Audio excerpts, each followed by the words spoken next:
You're listening to the Today's Eden podcast, episode 31. What's up? This is where the struggles are real, the callings are heavy, the kids are sticky. We come together because it takes a village, and this is your tribe.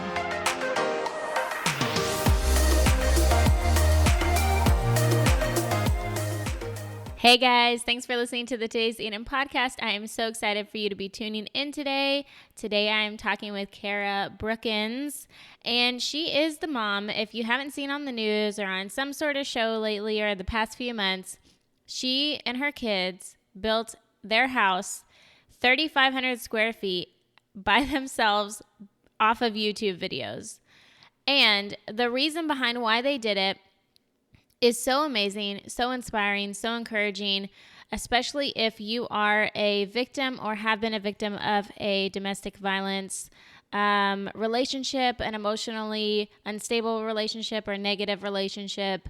Just her talking about how she was able to overcome that, how she used that, how she was able to change her mindset about who she is and what, these awful men told her that she was, and how she connected and stayed in a relationship and moved forward with her children. You guys, this is such an amazing story. I was so excited to hear it from her and to hear about all the things that her and her family are up to now that, their journey has just continued and flourished. So I hope you guys enjoy this episode. Let's get to it. Hey, Cara, thank you so much for being on the Today's Eden podcast. I'm super excited for you to be on and to share your story because it is incredible and just super inspiring. And I'm so grateful for you to take your time out to be here with me and chat today. Thanks so much. I'm happy to be here with so many other powerful people. So before we get started, I want to kind of give people an idea of who you are, let them get to know you, and kind of understand what life is like for you right now and what your family's like. All that in a nutshell, huh? Oh, that's a lot. Well, I am an author and I have 4 kids. 3 are adults and 1 little guy has just gone back to middle school. Aww. So those are my days. I write, and now that I have a memoir out, I am writing not only fiction, but non, and that means it includes lots of interviews and TV things and film negotiations. So it's a lot. I juggle a lot of different things. And that is your book that you recently wrote, Rise, How a House Built a Family. That is the main reason I reached out to you, just from reading your story and then reading everything from your site and just kind of digging into like your guys' journey and how you've come so far. It's so awesome to see. Like you said, from your website, I know that you have older children and just how much they've grown. And for me, that's super inspiring to see like a family just go through so much and then come out on top. And you guys look super close and just so happy. And so I'm excited to kind of talk about how you guys got here and all those things. Well, and I never imagined that I would be here. I'm such a different person than I was 5 years ago, 10 years ago, for sure. I mean, to the point of, were I to take a personality test, it would be so different. I've become so much stronger and bolder through everything that we've been through. And while I imagined, 10 years ago when we started our big project and our kind of big transformation, I thought that I was doing something that would bring us closer, but I never imagined how every bit of the process from building a house to writing a book to now doing, TV sort of things together and running businesses together, how close my family could be. It's truly, truly amazing. Yeah. And let's rewind a little bit and talk about kind of like how you got here. So, like what the beginning, the origin of your story, I guess, of, Sure. Yeah. So, on your site, you did you have children with your first marriage or? Yes, actually, I was married 3 times. Okay. I was married to my high school sweetheart who was in the military. And while we were married for like 5 years, we were only together a few months in between Desert Storm, Desert Shield, a year and a half in Turkey, and some time in Cuba when he was in the military. So I actually had 3 kids. Oh, okay. My oldest 3. And of course, he was gone a lot and we divorced, and he actually never lived in the same state as us again. So I was always a single mom, from him being in the military and then never being around after we divorced. So I married a guy who was a little bit older than me, and I married him after knowing him a very short time. And right after we got married, he started behaving very strangely within about 4 months. And then it just got worse and worse until he was diagnosed with full-blown paranoid schizophrenia. Oh, wow. And I mean, truly insane and terrifying and dangerous. Oh, wow. So we weren't married that long. We divorced very quickly, and we didn't have any kids. But for more than a decade, he kept coming back and tormenting my kids and I. Oh, wow. Torturing the pets. I'd find dead things on my front porch. He'd tap at our windows with knives. We'd wake up and found he'd been in the house. Oh, my gosh. Absolutely terrifying for more than a decade. And during that time, I met a guy who was physically very strong and overprotective. And I thought, wow, this is just what I need. Someone to keep us safe. That was like my number one criteria, which is not healthy, but we were not in a normal or healthy situation. Right. So we got married, and he ended up, all the signs were there. All of that overprotection, all of that, big, bulky, kind of throwing his weight around. He was extremely violent, and I endured extreme domestic violence married to him. I did have a child with him, my youngest son, Roman. And when we divorced, that's the place we were in. Here I'd been married 3 times. I had 4 kids. They were 17, 15, 11, and 2. We were not a close family. There are so many people who want to pretend or imagine that if you go through extreme trauma like we did, that you pull closer together. And that's not what happens 99% of the time.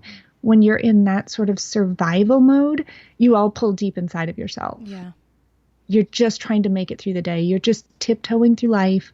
You're barely making it by. You don't know how to communicate in a healthy way. You don't know how to interact in a healthy way. So that's where I was. That was the fall of 2007. And I started to panic. I was divorced and I had no intention of getting married ever. Yeah. But here I had these kids, and 2 of them were teenagers, 17 and 15. And I thought, oh my gosh, they are going to leave home, and this is going to be their childhood memory. This is going to be what they launch off with, and I'm never going to see them again. Because we did not have the sort of relationship that what would they come back to? Right. This broken place of bad memories. So I decided we have to do something. I have to make some sort of a massive, big change to change their perception of their family and of who they are and what they're capable of. And I had no idea what that would be. Yeah. I was thinking, oh, we could run a marathon together. And it's like, geez, I hate running. Yeah. We could climb a mountain. Well, Hope hates the outdoors, my oldest daughter. So it was like everything that I came up with that seemed to be, the eat, pray, love kind of journeys. And even if I could have gotten all of us to do one of those things, it was like, what would we have in the end? Like memories of torture and what to show for it, So I started thinking we had to do something that resulted in a physical object. And we also needed a place to live. I had been financially devastated by these 2 men, so I needed a place that I could afford to live, and my goal was still to write. So I wanted a place that I could live and write. Yeah. So that's kind of the origin of where that idea came from. Now, it seems nuts, and I know it does, because on this side of it, I can see it. But to me, at the time, it was the most logical and obvious solution that I thought anyone would come to. Obviously, we should build a house. Yeah. It was truly that simple. And what sparked the idea is I had tried to plan a little bit of a getaway for the kids and I. We lived in a house that was just filled with horrible memories, and it seemed like we couldn't escape them long enough. Of course, we still had a man who was coming after us also, the man with schizophrenia. So it was like we couldn't escape long enough to even imagine what a better life looked like. So I planned this getaway to a little cabin up in the Ozark Mountains for a weekend. It was a long Thanksgiving weekend.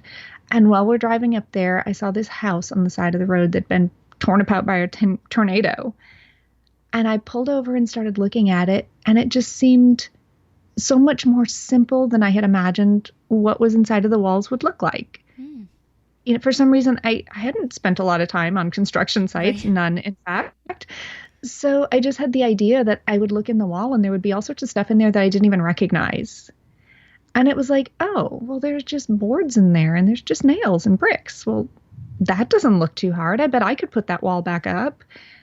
And then from there, it was like, well, obviously I can't have this house here a million miles away from where we work and go to school. But what if I could buy a piece of land and just build a wall? Yeah. Well, I think I could do that. Well, if I can build one wall, well, let's build a house. That's So pretty, that yeah. it went right from there. And from that point on, the kids were like, well, if our other option is buying a little bitty broken house and us all sharing rooms, obviously there's a huge age difference in my Right. kids. 15 years, they did not want to share Yeah, rooms. they're all for their own room. Yeah. So if the option is we can buy a little house and share rooms, or we can build our own, yeah, let's build our own.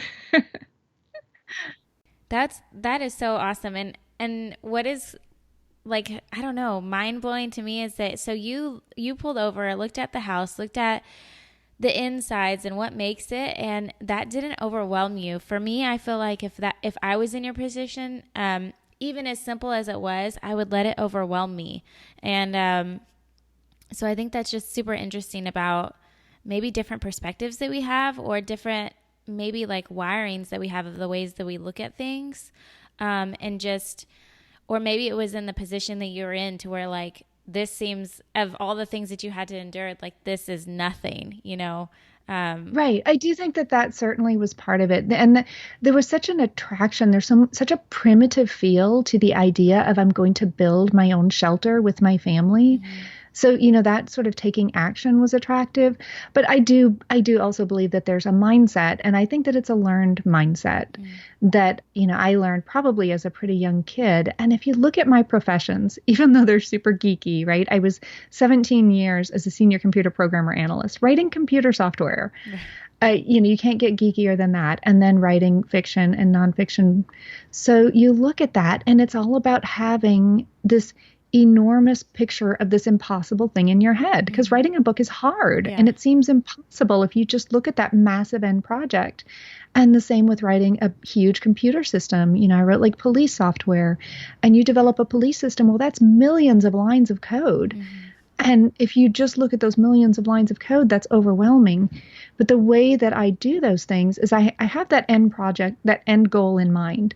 And I'm looking at that every day. Here's the goal. Like, here's this shining prize at the end.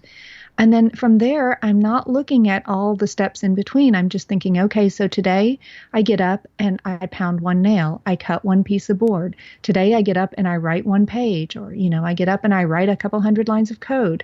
And I know that if I keep that end goal in mind, that that's where I'm going to get. Yeah. And I push hard. I'm pretty driven and I'm pretty stubborn. And so many of us have been through so many traumas. It's not just me, and it's not just domestic violence. People who've been through any sort of a trauma, if they can set some sort of an impossible goal like this and then get up and drive themselves toward it every day, the change in perception is so incredible and obviously life-changing. And there's so much to be said for making it something that is physical action. Yeah. We don't do that in our society enough anymore. It used to be a thing. Yeah. Now it's, I'm going to binge on Netflix until I feel better. Well, good luck with that. Right. See you in 10 years. Yeah. Or I'm going to go sit on a sofa and talk about it. Or, we're going to just be a victim for the next 10 years in support groups. Now, I think support groups have a place, but they have a place if you combine them with action outside of that group. And that's what we did. My kids, I wait every day. I worried that they would rebel.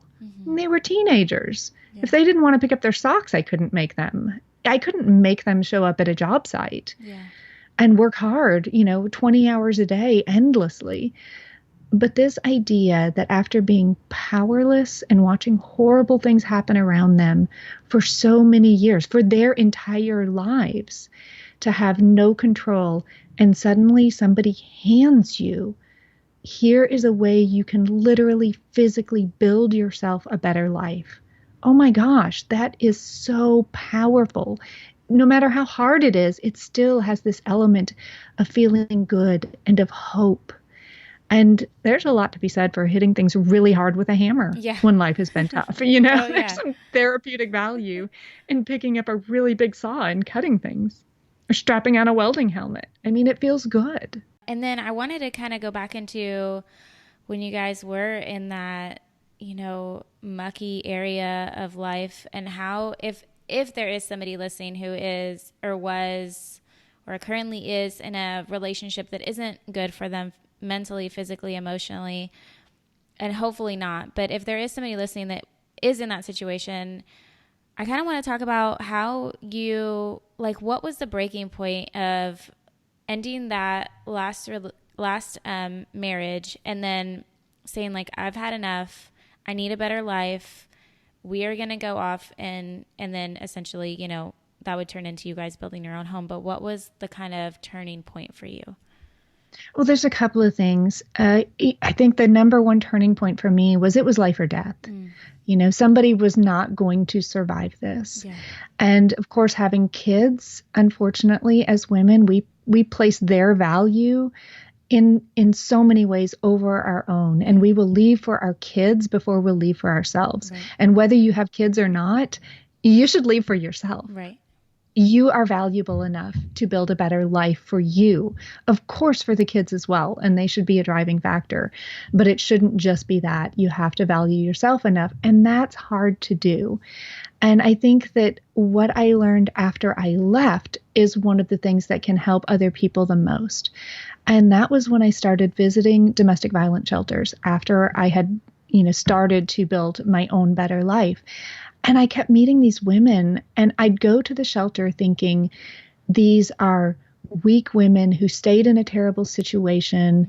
My job is to help them feel stronger. And instead, I would go and I'd be like, holy crap, these women are strong. Yeah. They are all stubborn. And I may have mentioned, I'm very stubborn. Yeah. So I'm meeting these women, and it's like looking in the mirror. These women are strong. They're determined. They're stubborn. They are not weak. So I started thinking, what in the world is happening? Because this is not what I expected to find, or what I think anyone thinks of when they perceive domestic violence. And the truth is that most of the women who stay are the strong, stubborn women, and they are determined to make a better life in that marriage. They're determined to improve that situation or that relationship if it's not a marriage. So it's those stubborn people who stay. So that's a fantastic personality attribute to have that level of determination. But when you're in that terrible situation, it's all pointed in the wrong direction. Yeah. So that I think for those women to recognize that and to stop seeing themselves as weak like I did, and to understand, no, I'm pretty darn strong for staying and putting up with and trying to build a better life in this terrible situation.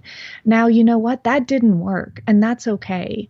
So now let's take all that strength and determination and point it toward something good, point it toward an actual better life for me or for me and my kids. And I think that understanding that about the women who are there, I think it changes everything for society, and it changes everything for those women, because they realize I do have something that gives me a leg up in survival in the real world. Yeah. I've used it improperly here, but now I know, and I can point it towards something else. Yeah. And that is a good way to look at it. 'Cause, I feel like that is kind of, even I'm guilty of that, of, even in shows when you see, domestic violence portrayed in a show, or some sort of emotional, like, wrecked relationship going on, and you're just like, oh, like, that's so dumb. She could just walk out right now. Like, why, why would she do that? And, but I think it's deeper than that, and it's not as simple as that. And I think it's easy for us who haven't, experienced it to just say, like, she should just walk away. Well, and I think that one of the things people don't realize, if you look at the statistics, 75% of the women who are killed in a domestic dispute are killed after they leave. Think about that. And it's obvious when you're in that situation that if you leave, you are in so much more danger. Yeah. the person who's perpetrating the violence then has nothing to lose. Yeah. And they have told you over and over again, if you leave, they will kill you. Mm. And you have no reason not to believe them. Right. So you have to understand too that while they know it's not safe where they are, and sure, they're getting hurt, and maybe their kids are getting hurt, but they're still alive. Right. So staying may be dangerous, but leaving can be deadly. So, there are so many different factors that play at keeping a woman in that situation, or a man in many cases in this situation. So, yeah, we can't just, look at it and first of all think that everybody fits one mold, Right. but also realize the amount of fear that women and men have been under for so many years. Mm-hmm. That this plays on your psyche, and you've been told you're weak and you're incapable for so many years, that believing you can start over is difficult. And also, I have to recognize how lucky I was that I had a fantastic job. And, so I was earning enough money, even though I was sort of down to the ground zero at that point. I had a future with a good job, with an education that I could get a loan to build a house. I borrowed the money for the supplies for my house. So many women don't have that. They have nothing but the clothes on their backs. Mm-hmm. And, there's still some of them trying to get custody of their children. So there are so many factors at play that keep people in that situation. Yeah. And how were you able to, so you said that you guys weren't close during this time, or you and your children, but how were you able to nurture them, or how do you parent during that, like in a season like that? Yes, it was so difficult. And I say we weren't close. Now, there was no, fighting Mm-hmm. or rebellion. It wasn't that sort of thing. Right. Certainly my kids were better than the average kid. I mean, my oldest daughter graduated #1 in her class. They were working hard. They did their chores. They did things around the house. They helped me in this almost unhealthy sense of always trying to make everything okay, right? Because they're part of this process of trying to make the household okay. They're little negotiators, where I had grown up to be this big negotiator of trying to negotiate and make everything okay in the house and negotiate the violence away. They had become little versions of that and trying to smooth things over. So while there wasn't any animosity, it just wasn't this healthy sort of a parent-child relationship. And this ability to really know one another. It was all very surface. All of our inner thoughts and feelings were so tucked away, and you had to just be this sort of a very, very thin representation of a human on the outside. So it wasn't until we started building the house that we started, the very first stages, the foundation. You get out there in the mud and you have no idea what you're doing, and you have 1,500 concrete blocks to pile on top of each other. You have to learn how to communicate. Yeah. And you have to learn what each person's skill set is. Like, what are you best at? Who can do the math to figure out how we do this next angle? Because it isn't me, Yeah. And, so you start learning all of these different talents that everybody has, and everybody started sort of niching up. Okay, we'll rely on this person for this part. And 11-year-old Jada, who you think, what can an 11-year-old do on a job site? Well, she mortared most of the bricks together for the entire foundation of the house with this little bitty trowel that looks like a pie server. She's scooping out concrete and putting the mortar down. So everybody could do something. And even during that stage, first of all, I had no idea if we were going to succeed. Through the entire process, right up until it was finished, it felt like we were going to fail. Yeah. We were up against a 9-month time frame with the construction loan. We had to finish it in 9 months. I was working full time. The kids are in school. So it felt like I am setting my kids up for potentially the biggest failure of their lives. So there was a lot of pressure. Yeah. And, of course, physical pressure. It's enormous hard work. Mm-hmm. But early on, when we're doing the foundation, we're all kind of getting a feel for it and trying to build muscle, because I'm like a 110-pound computer programmer. I was not built for building a house, and my kids were little and weak. So, we're trying to build up muscle and do all of this.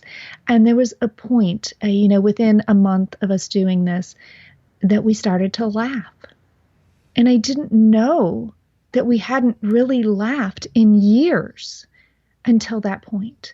where we were laughing because we were joking around and trying to keep things fun. And we had done that kind of from the start, but it was all very surface level. This was, the deep roll on the ground in the mud belly laughter. And when we started to each, one at a time, learn how to laugh at ourselves, that was a turning point. Because when you've been knocked down that long and your self-esteem is that low, self-deprecating humor does not happen. Yeah. You are way too defensive. And that was a turning point where I knew everybody had gained this enormous measure of self-confidence when they could laugh at themselves. And then our joking could incorporate different things. We could make jokes about ourselves and about each other.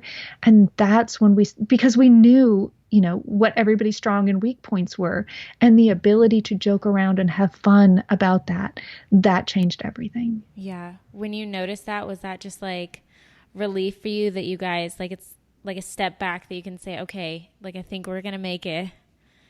It was a point where I was like, if we fail at this and I somehow have to pay back the bank for all of these supplies that are going to be heaped out here in the mud for the next 10 years and I can't build a house out of them, we still got something. We made this enormous leap forward, even if we fail. Yeah. And that's when I started to look at success and failure completely differently. And that's when failure became totally okay. And that changes how you jump into every part of the project. Because when we were building a house, like, we didn't know how to do a single piece of it. I didn't know how to frame a window. I didn't know how to frame a corner. I didn't know how to set one foundation block. We literally YouTubed every step of it. And that was, YouTube a long time ago. In 2008 is when we built the house. So, grainy, terrible videos. And we were also, of course, looking on people's blogs and things on, just Googling things, but not on the job site because we had no, this was before smartphones. Right. This was the old BlackBerry days, So we were doing this back at the house and then coming out to the job site and trying to remember, how did they frame that window? Yeah. So everything we came up against, we had no idea how to do.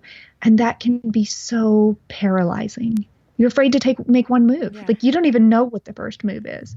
But I started to just have this motto that I'd start saying with the kids, because we'd all just stand there looking at a project and there was no time for that. We were in such a crunch that we had to stay in action. So I'd say to the kids, what's the worst thing that can happen? Like, if we start framing this window and we do it wrong, like, what's the worst thing that can happen? And at first they'd say things like, oh my gosh, I could cut my hand off, or an airplane engine could fall out of the sky and squash us, and it's like, okay, rein it in. Obviously, we've taken precautions against cutting our hands off. We've learned how to use the tools and safety measures. What is the most likely thing to actually happen? And every time it was like, well, we'd have to rip it out and do it again. Okay, can you live with that? I'd say.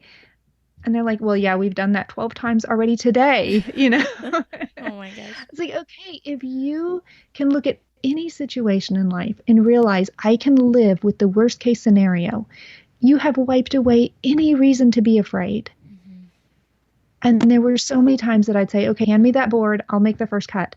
And as I was cutting the board, I would know this is not how we make this window. I know for absolute certain I am doing this wrong. But after I cut this and try to put it together, I'm going to be a step closer to figuring out how to do it right. And I would you just have to keep moving forward, even when you know you're failing, if that will teach you something for the next step. And that's literally how we built the whole house. That's so true. And I think that a big part in that has to be, like, if you have learned that failure is good, because I know that for a long time I struggled with that, because, in school you're told, like, an F is bad if you mess up, like, so, and an F is essentially like failing. And, right.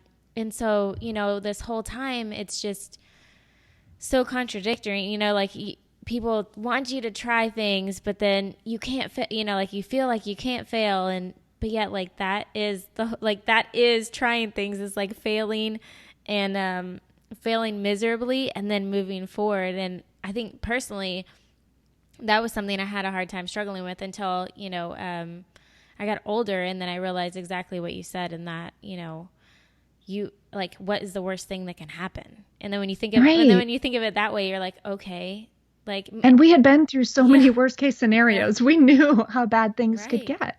Mm, Especially when you're in that many life or death scenarios that were truly awful.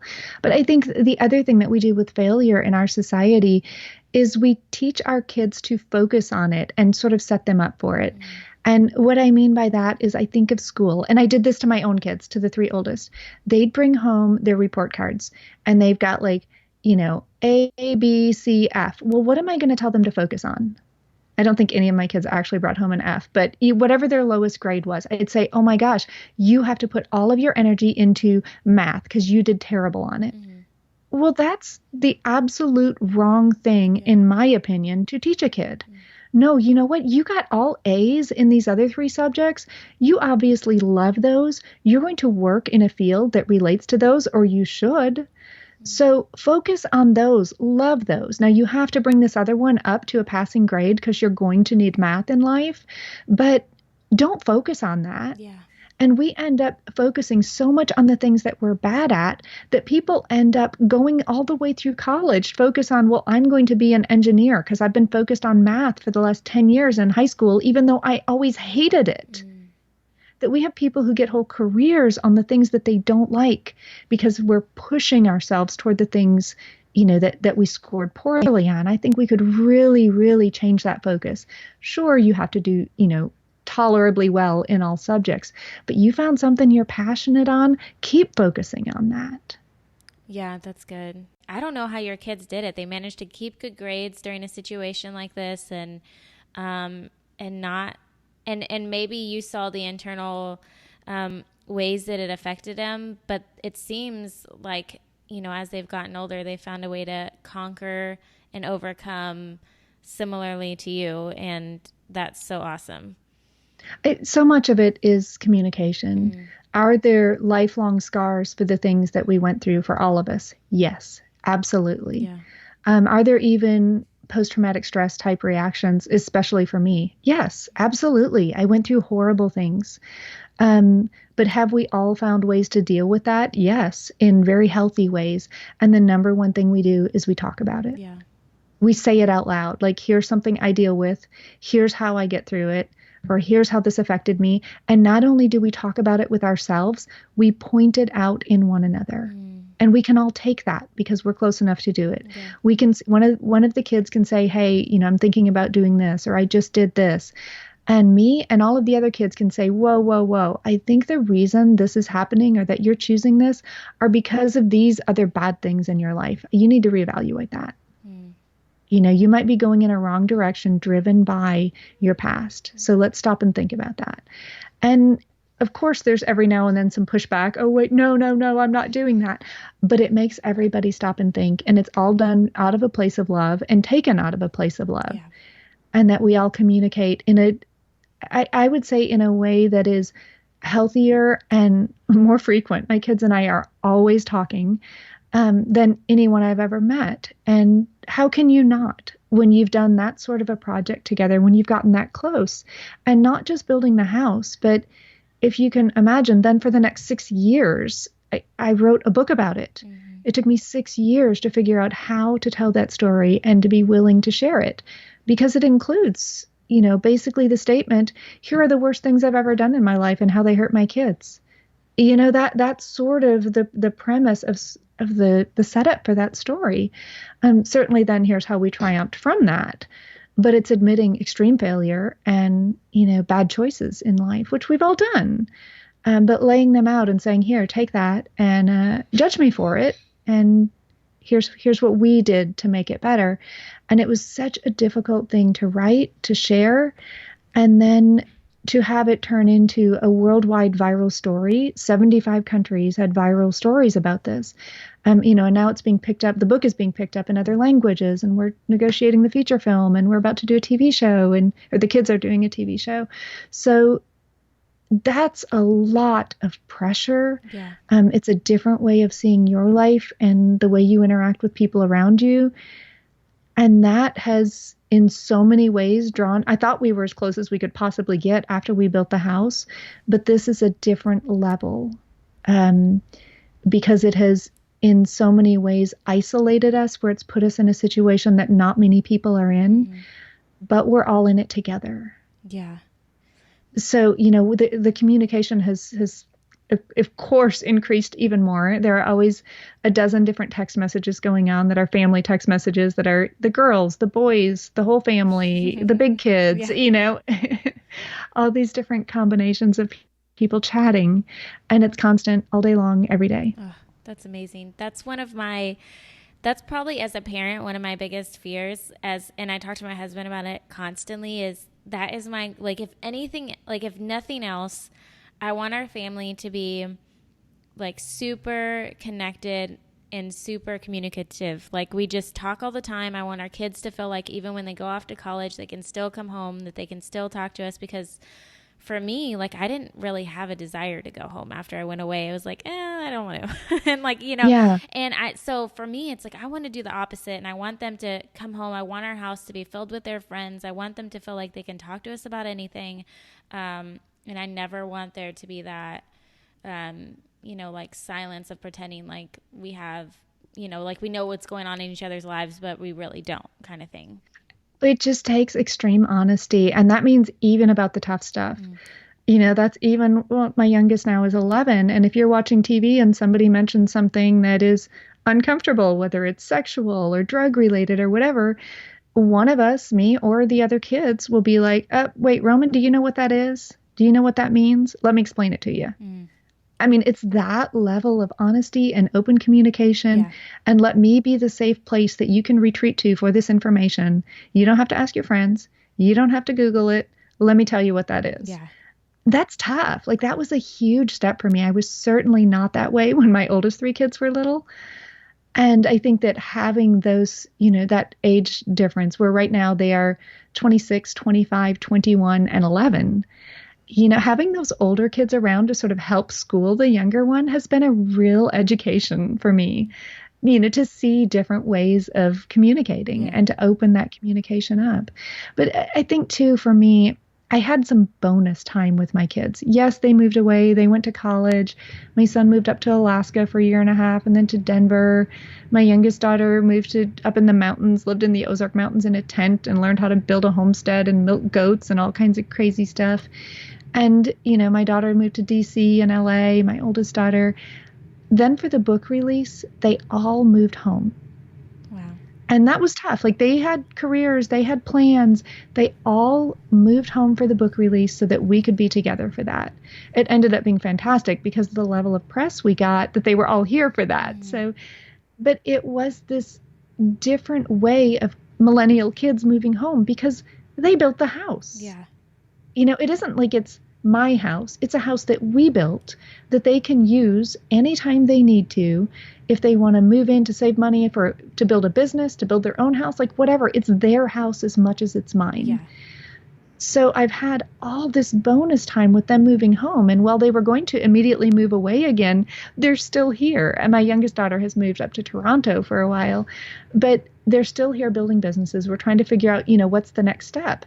And so many of them will be continuing to work together and work with me in different ways in our businesses, that it's just this, I feel like it's such a bonus time that I get to have time with my adult kids and run businesses with them. It's incredible. I just can't even say how, 1,000 times better than I ever expected. I never imagined when I took that first step of let's try to get closer. Let's try to do a project to build a stronger family. I never imagined that it could have gone this well. Yeah. And I mean, oh my gosh, how proud, like, they should be of themselves to be able to look at that house now and be able to say, like, I built this. Like, knowing that your 11-year-old daughter had, like, the main part of, mortaring, like, I feel like your son, if I was your son, I'd be telling girls, like, oh yeah, check out my house, I built this. Like, it's this strange element because while looking at the finished product, it's a fantastic house. It's 3,500 square feet. Right now I'm sitting in my library, which is amazing, floor to ceiling books.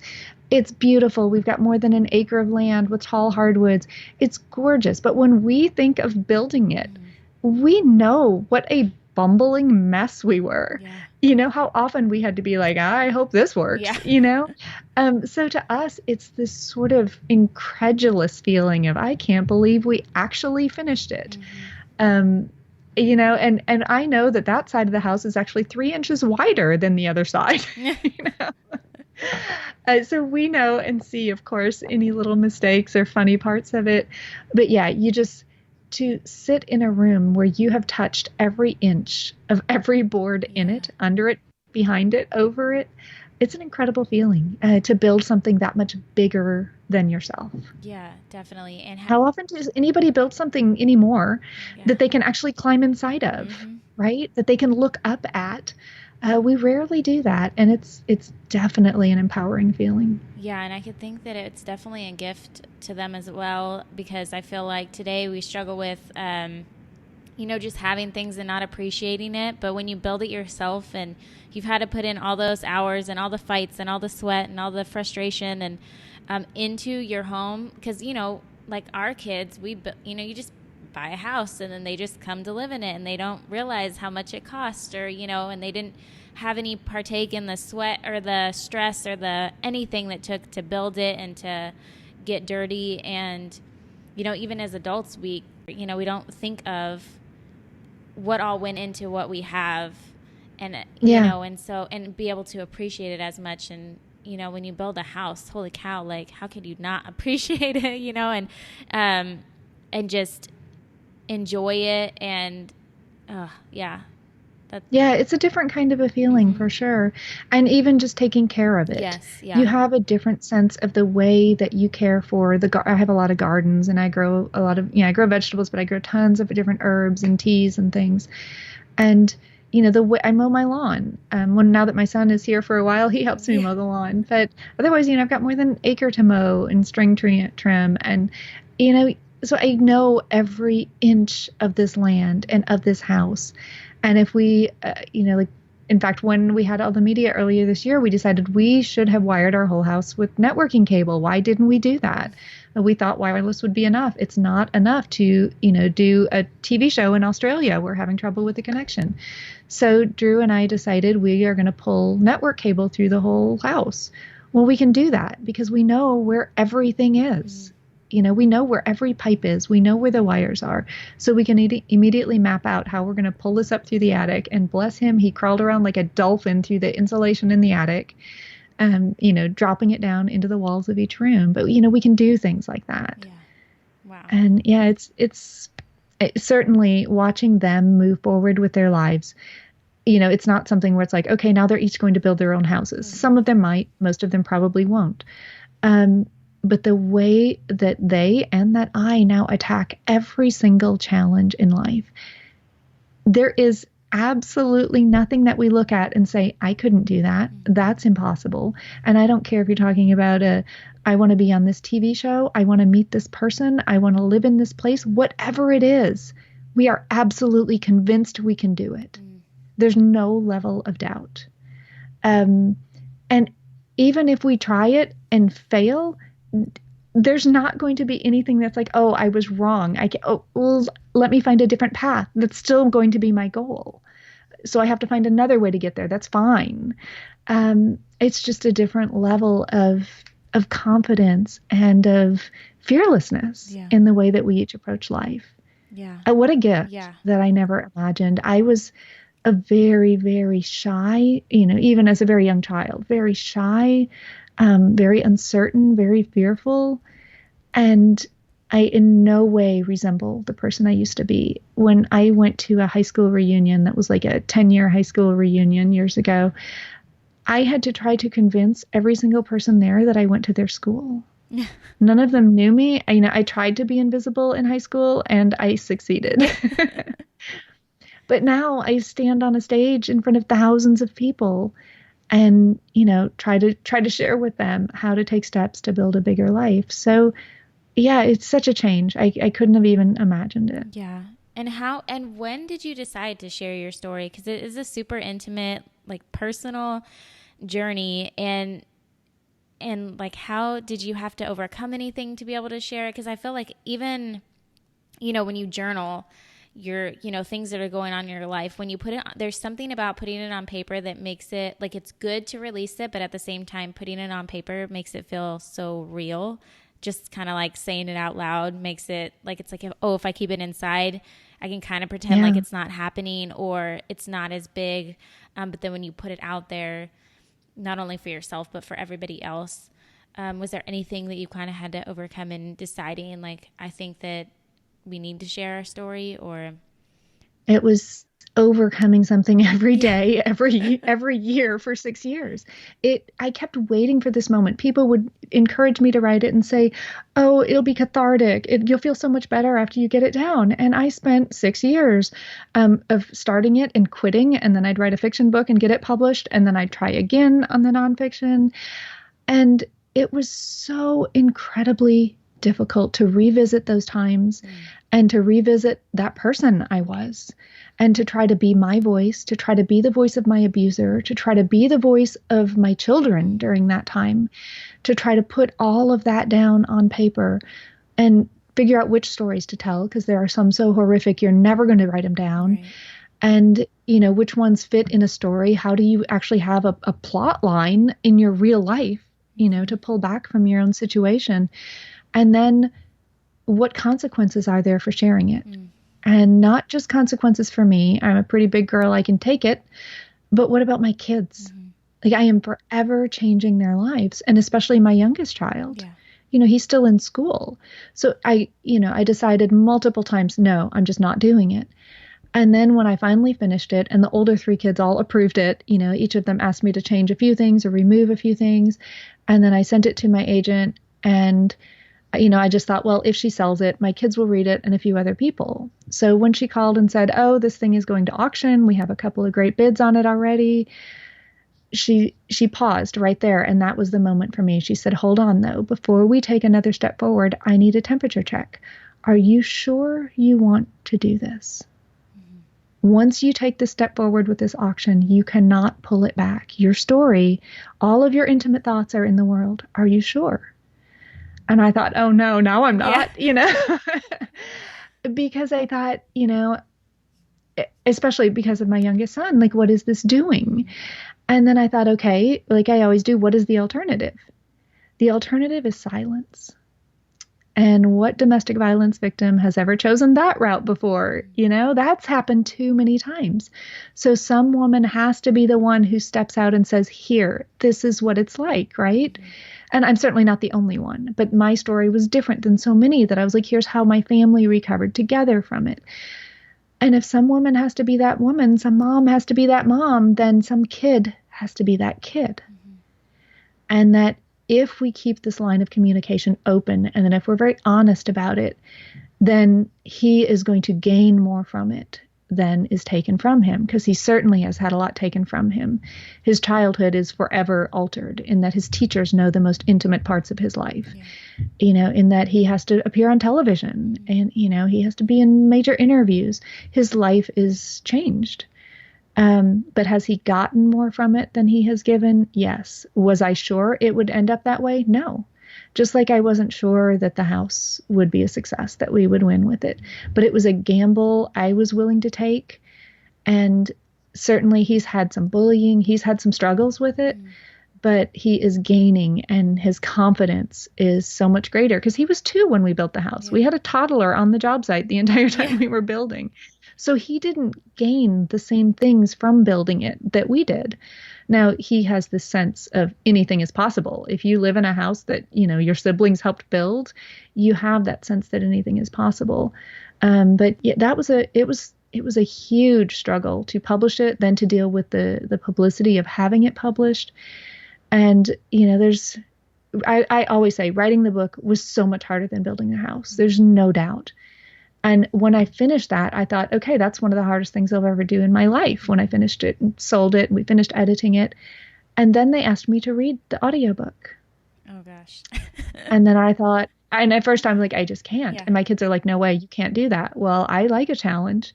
So I did it.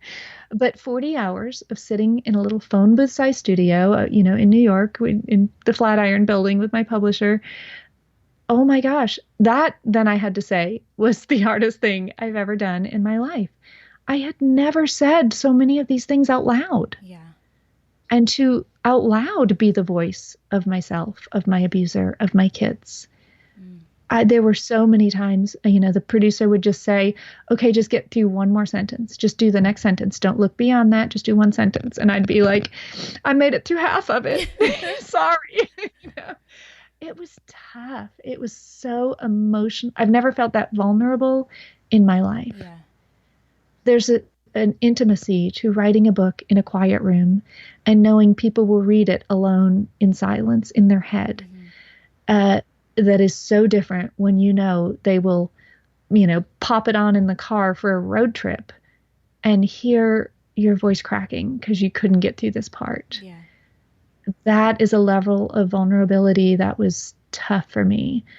But I am as proud of accomplishing that as I am of anything I've ever done in my life, because that says read by the author. And it was tough. It was tough. So I think the lesson there is that no matter how big of a thing you think you're doing, you can always stretch to something else that makes you uncomfortable in another area. And that's what it's about. Like, that's growth. Mm-hmm. If you're not pushing up against the edges of your comfort in one area or another, you're not growing. Mm. So that I worry most when I'm like, oh, I feel pretty comfortable with everything I'm doing. You know what? Then I'm not stretching hard enough. Now it's like, do this live television show or, these other things that are coming up. It's always pushing and always stretching and always growing. And because I'm not afraid to fail, if I am on a live television show and I completely bomb it, oh, well, there'll be another one. That'll be something to laugh about. As long as you can get to that point where you're not afraid to fail, it becomes fun to push up against that comfort zone. Yeah. Wow, you're brave. No, I don't think of myself as brave at all. Okay. Not at all, because it doesn't mean that when I go do this and I'm like, whatever, if I fail, oh my gosh, I still have tummy flutters. Yeah. It's not that I'm not afraid. It's not that I don't experience all those emotions of fear and anxiety. I do, just like anyone. Mm-hmm. But I go into it with the confidence that no matter how it turns out, I can handle it. Yeah. And I'm going to forgive myself and give myself permission to bomb something. Mm-hmm. I've done, some major TV interviews, worldwide. I did one of them. I won't even say which thing it was because then people will go listen to it. But it was, a big deal. And it was this interview. And I was like, I just could not pull a strong sentence together through that entire interview. It sucked. The host was fantastic and sort of pulled some good things out of it, but it was just sort of shrug it off and whatever, it'll be fine. There'll be another one tomorrow. And just kind of laugh at it, where 5 years ago, 2 years ago, had I bombed a major interview like that, I would have been devastated and thought about it for weeks. Mm-hmm. It just would have crushed me, but now it's just a different kind of it's not a bulletproof attitude, but it's just hey, I can handle the outcome. Yeah. Yeah, that's awesome. And I just wanted to take a moment to acknowledge you for writing this book and for sharing something so personal and being a voice for women going through any sort of, trial, whether it be domestic violence or just an emotionally awful relationship or, whatever it is that they're facing as a woman, as a mother, and that, you're just giving a voice to them that, there's hope, and that just like we talked about now, that it's not about it's not about bravery. It's about stepping into the feelings of fear and just moving forward despite feeling those things. I think that's amazing. And then what you guys are doing, just sharing your story and, man, I just think that giving a voice to all these situations, and that just mainly I find that your story just gives hope and encouragement, and I know a lot of us could use that. So I think you're doing a good thing. Oh, thank you. I tell you what, we are the least likely people to have ever accomplished this. We're small. We're just an unlikely bumbling group. If we could do it, anyone can. Whatever your dream is, if we can reach for something this big and actually work our way through to hitting the goal, anyone can. Yeah. Well, before we end, I wanted to ask you 3 last questions. My first being, if you could choose the most influential book that you've read, what would it be? Oh gosh, it's always whatever I'm reading right now. One of my favorite books, and I don't know if this is a fair answer because it's like as a writer, this is my favorite book.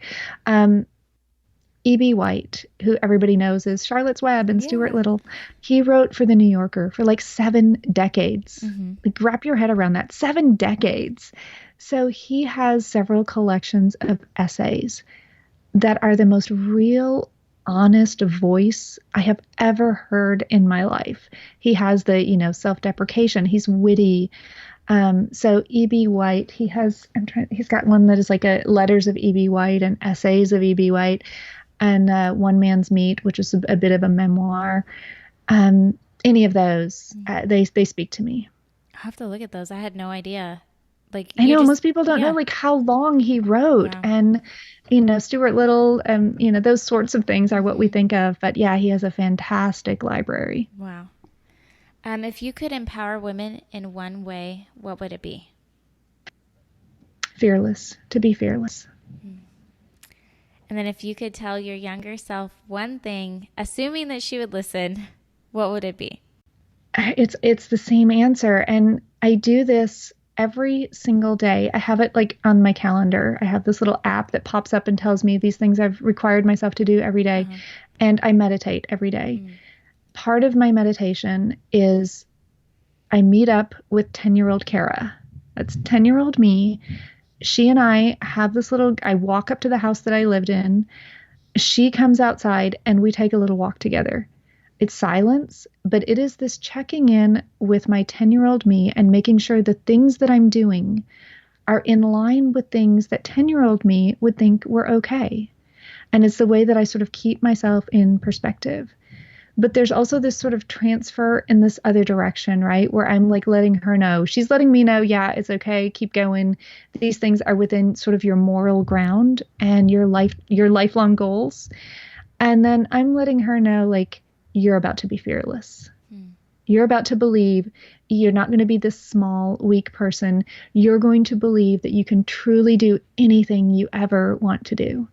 And so I do that every single day. I meet with little me.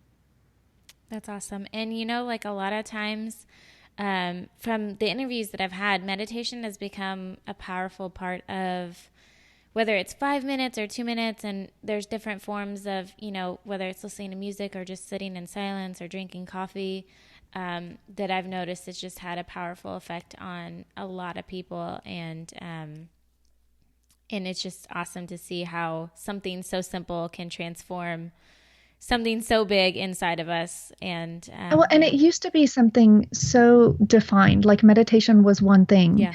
And you just made a great point there of how many different things it is and can be.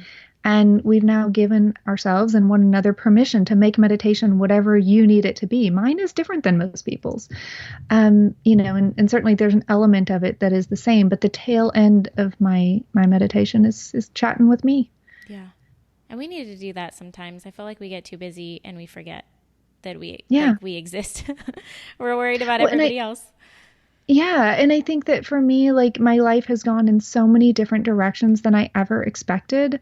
And when you have opportunities that come up that are very tempting for whatever reason, for financial reasons, for, publicity reasons, for whatever, like you have to check in with what is my actual goal, and is this helping me toward it, or is this some side thing that will take me somewhere else? So the more opportunities you have in life, you really want to have some way that you check them up against something, and for me, little me is the easiest thing to check them up against, because that is the core of who I am before I let so many outside influences sort of influence my decisions and my goals. So that young me is what works. But yeah, everybody has to find whatever sort of a thing they can.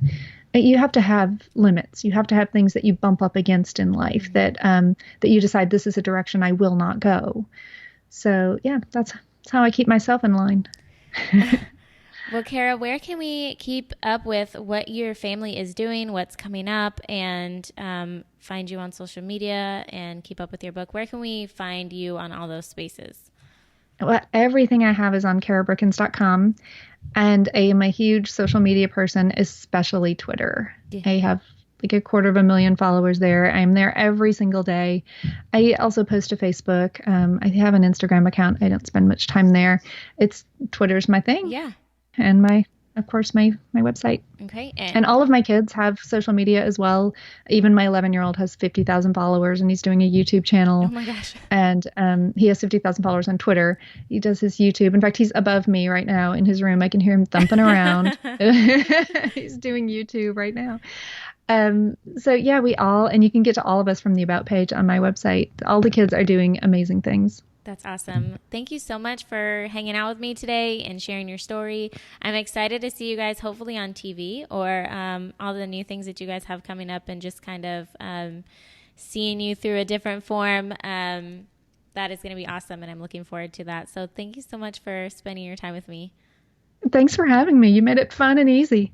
Hey guys, thanks for listening to that episode. And could you imagine building your own house by yourself just off of YouTube videos? I cannot even begin to imagine that because I can't even hang a shelf straight. So I am super inspired by her story. And you guys, you need to check out her show notes page. You can go to todayseden.com, click on the podcast option or tab, and there you can find the show notes for her episode. And I have linked her podcast, Raise My Roof. Also, the link to her book, Rise, How a House Built a Family, and how you can follow her on Twitter, YouTube, Facebook, all the things. Make sure you check it out. Also, I wanted to say that if you are a victim or know of somebody who is a victim of domestic violence, that you can get help at thehotline.org, or you can call them for free at 1-800-799-SAFE, which is 1-800-799-7233. It doesn't cost anything. They don't ask any names, and they are trained and available to talk 24/7. And the quote I wanted to leave with you today is, "One of the hardest lessons in life is letting go. Whether it's guilt, anger, love, loss, or betrayal, change is never easy. We fight to hold on and we fight to let go."